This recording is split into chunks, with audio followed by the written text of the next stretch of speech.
Okay, so the Premier League now have had the meeting, they've had the vote, and it went in Newcastle's favour in terms of signing players from Saudi Pro League clubs. But it wasn't just about Newcastle United.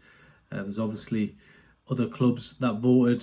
7 other clubs voted about this in the meeting, and basically, it's going to benefit other teams like Manchester City, like Chelsea, like Everton. So Newcastle United are not the only team that will benefit from this situation. So quite a lot was made of it. A lot was made of it in the build-up.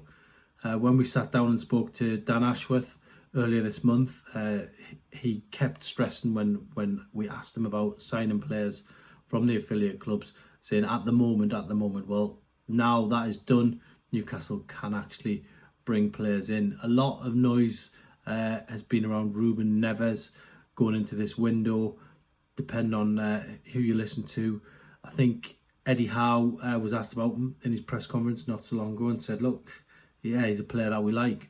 And why wouldn't you like him? Because, he's a player who can bring something to the table, certainly in Newcastle's current predicament, especially with what's gone on with Sandro Tonali. So he would be a good signing for Newcastle United. There's other reports at the moment saying that, it's looking like he's staying in the Saudi Pro League. We'll have to wait and see. He's part of a big agency that provided Wolves with all those players, George Mendes. I'm sure, he's still got years left in him where he can play in the Premier League. He's only 26. Whether it'll be in January, we have to wait and see. But certainly one on Newcastle's list. He's bound to be a player that interests Eddie Howe because of the quality that he can bring to the pitch. And with Tonali banned, then, it could make the world of difference for Newcastle United.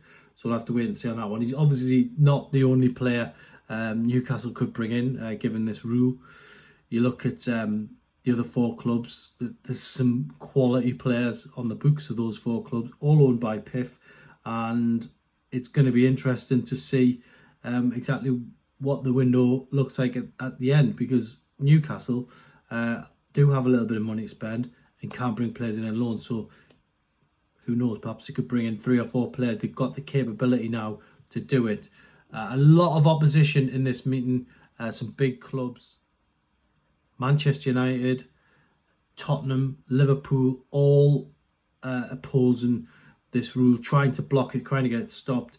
To be fair, quite a few of them did. I think a dozen clubs were not interested in getting this rule put through. And is it fear? Do they fear Newcastle United are just going to bring in 2 or 3 signings in January and really get things back on track? Those top 4 places. Newcastle are 6 points off at the minute. Last season, they dared to upset the establishment in the Premier League and take one of those places from them, finishing 4th. So, that's what it's all about. That's the whole vote. It's been going on for years. Teams loaning players, the famous one, Frank Lampard, scoring against Chelsea, coming in on loan to Man City from New York City, and that set a precedent. So it's not like it hasn't happened before. It's the reaction seems to be, hyped up a little bit because Newcastle United are this new force in the Premier League, and they're pushing to try and do things. So, as I say, it will benefit Newcastle United potentially, but other clubs can get players in on loan now.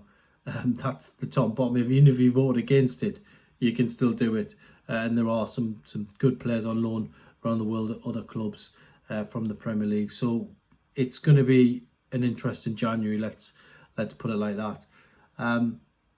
Moving on to Chelsea at the weekend, international break pretty much behind us now.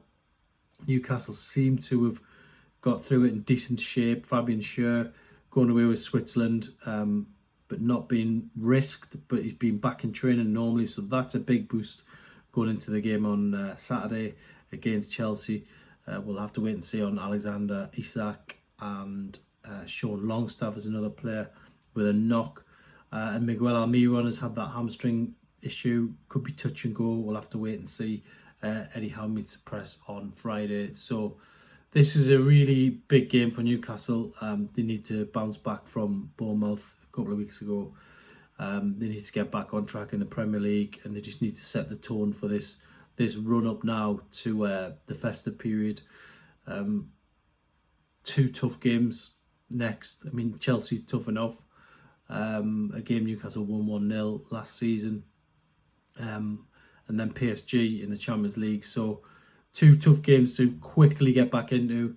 It's going to be interesting to see which players are declared fit tomorrow, but we'll bring all that to you in the next couple of days. But looking forward to Chelsea. Another full house, 3 p.m. kickoff, bit of a rarity these days given Newcastle on TV so much, but hopefully Newcastle bounce back from that defeat on the south coast, get it back on track against Chelsea.